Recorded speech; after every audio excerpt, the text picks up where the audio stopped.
ఏమయ్యా జగన్ రెడ్డి, పార్టీ పెట్టిన దగ్గర నుంచి నువ్వేమేమి కొట్టేశావో ఒకసారి మాట్లాడుకుందాం. అంటే ఈరోజు నేను ఫర్నిచర్ దొంగ అని చెప్పేసి ఈరోజు పాపం ప్రజలు గుర్తుపడుతున్నారు. కాదు నువ్వు ఫస్ట్ నుంచి అన్నీ కొట్టేస్తూనే ఉన్నావు. దాని తాలూకా నువ్వు జైలు శిక్ష కూడా అనుభవించావు. అవి కాకుండా ఇంకేం కొట్టేసావు ఒకసారి మనం పూర్తిగా వివరంగా మాట్లాడుకుందాం. పార్టీ పేరునేమో శివకుమార్ అనే వ్యక్తి దగ్గర నుంచి కొట్టేశావు.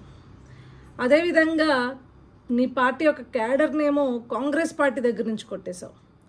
ఆఖరికి నువ్వు నీ భార్య తాడేపల్లిలో ఉంటున్న కొంపని కృష్ణ గారి తమ్ముడైన ఆదిశేషగిరిరావు గారి దగ్గర నుంచి కొట్టేశావు. దాంట్లో ఉండే ఫర్నిచర్ని రాష్ట్ర ప్రభుత్వం దగ్గర నుంచి కొట్టేశావు. ఏ ప్రజానాయకుడైనా ప్రజల కోసం పనిచేస్తాడు, కానీ అదేంటో నీ యొక్క విలాసాలకి, నీ భార్య యొక్క విలాసాలకి రాష్ట్ర ఖజానా నుంచి ఖర్చు పెట్టి దండుకున్నావు.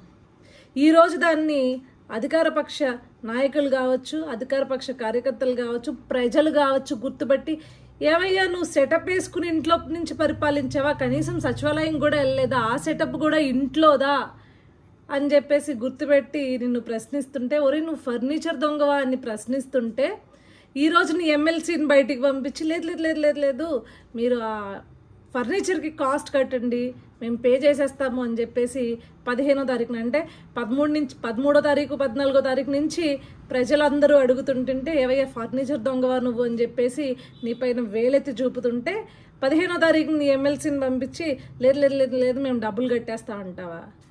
సిగ్గుండాలి. ఫస్ట్ నుంచి ఎవరిదోకూడదు ఏదో ఒకటి దొబ్బేస్తూనే బతుకుతున్నావు కదా జగన్ రెడ్డి.